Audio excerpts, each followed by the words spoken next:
I mean, there was a time when I didn't recognize everything as holy. How about you? And then, as I think as we get older, as we age, we begin to appreciate things, and then we see life and things a little differently. And we can understand and recognize that everything is holy. Truly, you, me, and everyone else, and everything on this beautiful planet. Because we're all divine. Every single one of us. And we are all one. One mind and one spirit. We feel it. And we know it. We know it because it's our true nature. That oneness. And it's our true nature to express that. To express our divinity. Who we are. In Eastern cultures, as most of you already know, people greet each other with the word namaste, right? Basically, roughly translated to the God or divine in me greets the God or divine in you. What a beautiful way to remind each other who you are. With one word. It's beautiful. The guiding principle of Buddhism also states that we are one with everything. I'm sure you've heard about the Buddhist monk who was walking the streets of New York, ran into the hot dog vendor and said, "Hey, make me one with everything," right? Make me one with everything? Huh? No, it's a hot dog. Make me one with everything. Jeez, I was getting everyone to wake up a little here. So then what happens after that? So the monk pays the guy, and the monk said to the vendor, "Where's my change?" And the vendor said, "Change comes from within," right? Okay. Anyway, what does it really mean to express divinity? It means to live on purpose. It means to live from the essence of who you truly are. We are gifted with divine ideas. We are gifted with those divine urges. And there are things in this world that we are called to accomplish. We are called to accomplish this while we're here on this planet together. Because we're all connected, right? And since we're together, there's no coincidence that we're together. We must have divine work to achieve together. That's how I see it. Because there's no separation between you and I. There's no such thing as my mind and your mind and their mind and God's mind. There's one mind, and in that mind, we all live and move and have our being in it. So we're here to be doing what we're divinely called to do. And that is to answer the call of our true nature, to be that divine essence in the world, to be that spark, and to share that love and compassion.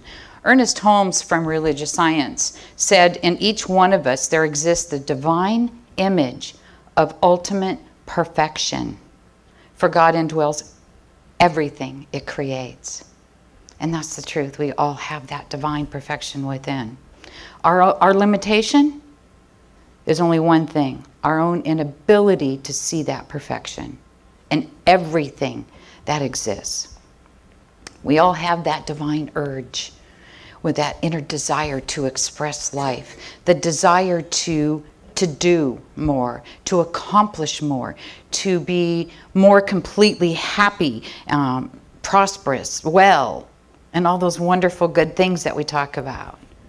To become more consciously aware of our own divinity, we must surrender our desires with the conviction that the divine intelligence will use us as a perfect channel for that.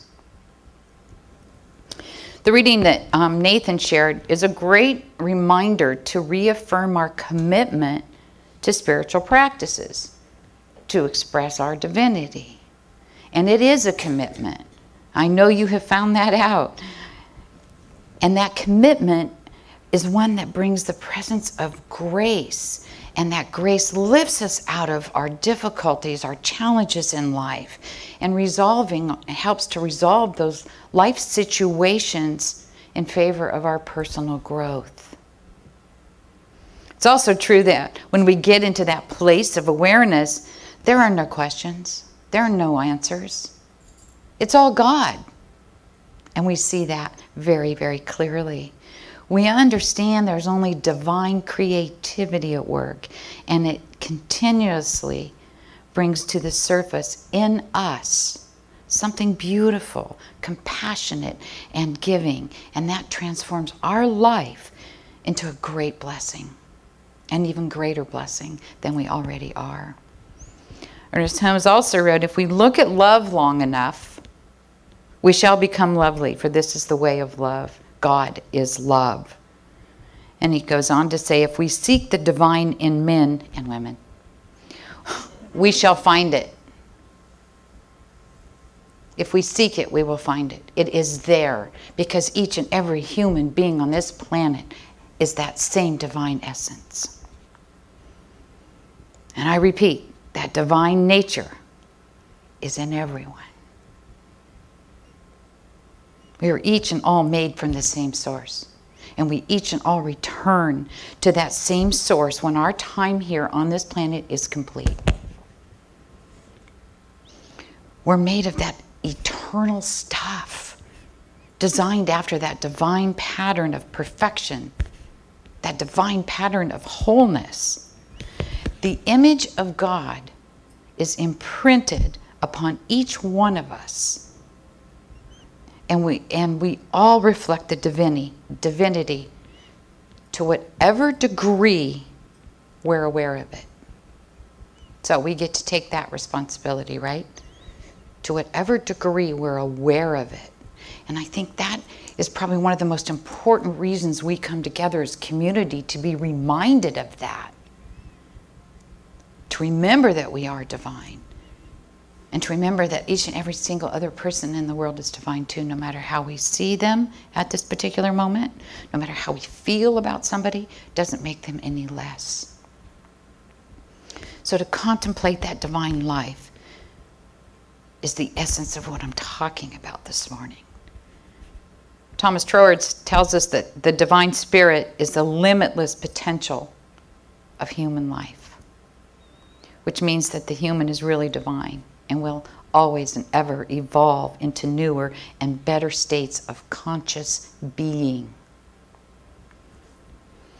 Great mystics like Jesus have taught that as we consciously enter into the one enters into and becomes part of us.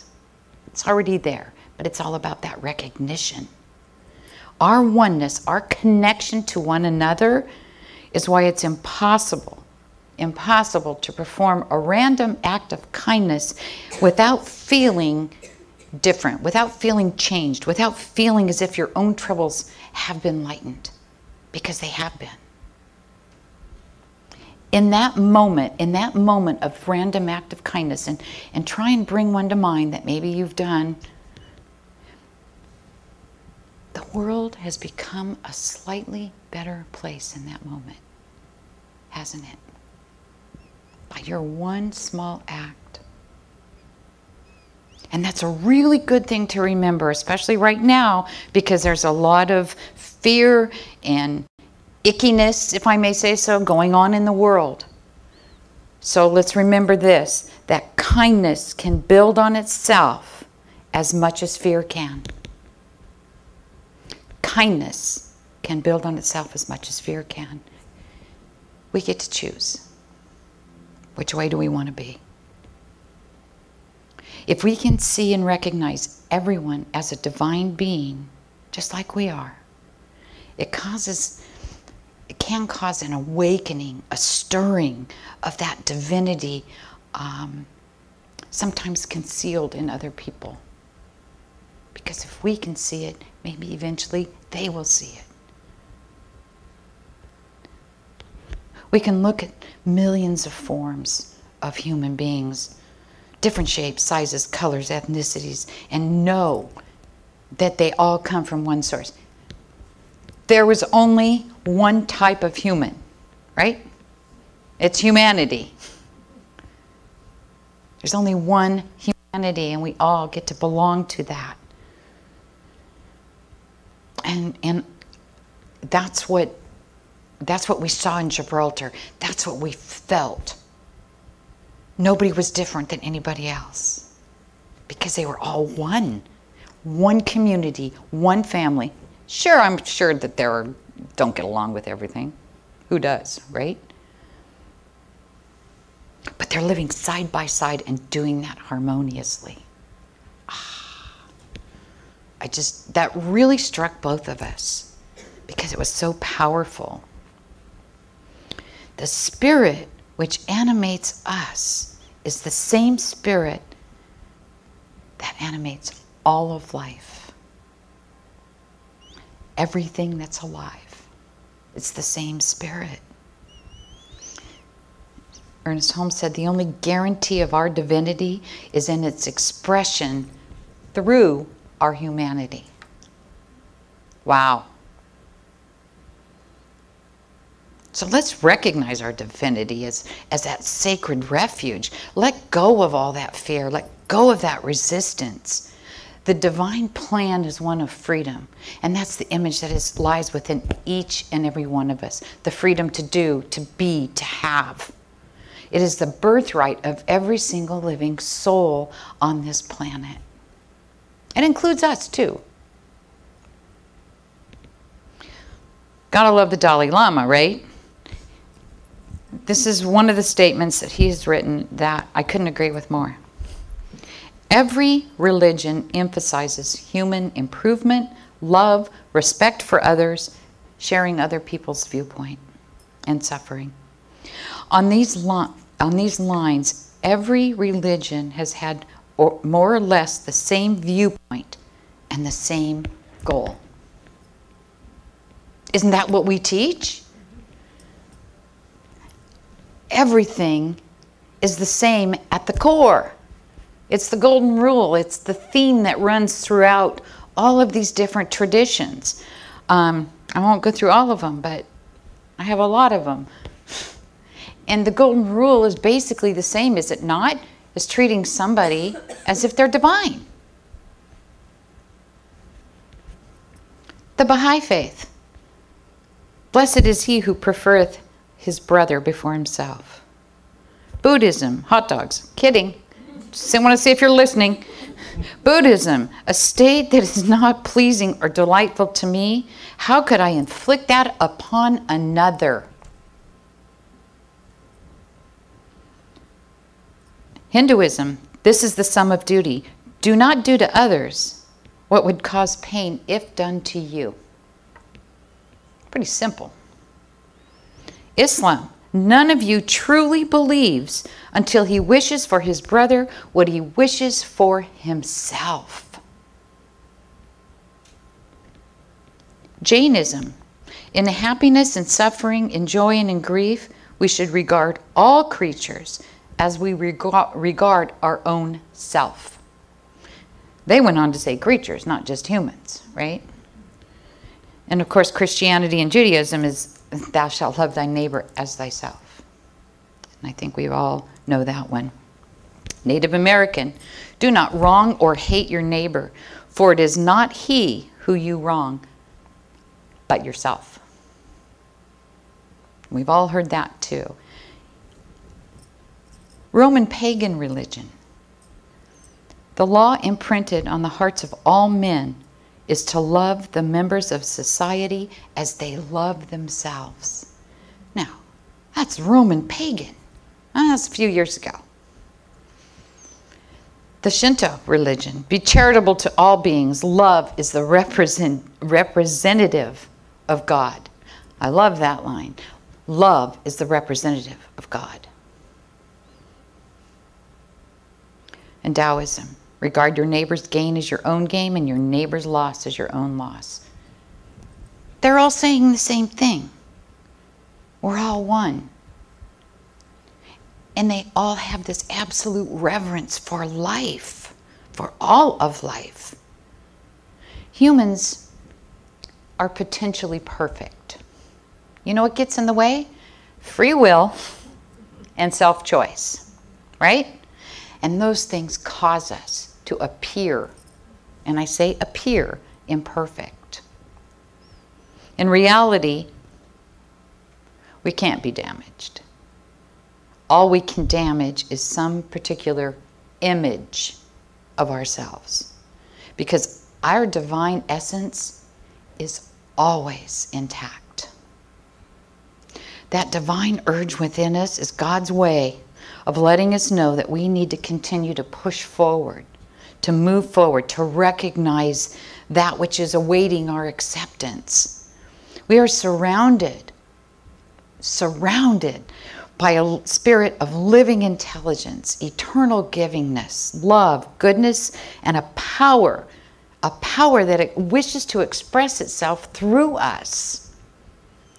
And that divine urge is always propelling us forward to whatever goal it is that we have in mind, to whatever goal it has for us in mind. So don't hide that spark of who you are. It's that magnificent expression of the divine.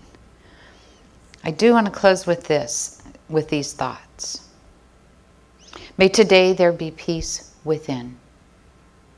May you trust that you are exactly where you are meant to be. May you not forget the infinite possibilities that are born of faith in yourself and others. May you use the gifts you have received and pass on the love that has been given to you. May you be content with yourself just the way you are, that exquisite divine being. Allow that knowledge to settle into your bones and allow your soul the freedom to sing and to dance and to love. Thank you so much for being here while I shared this truth as I understand it.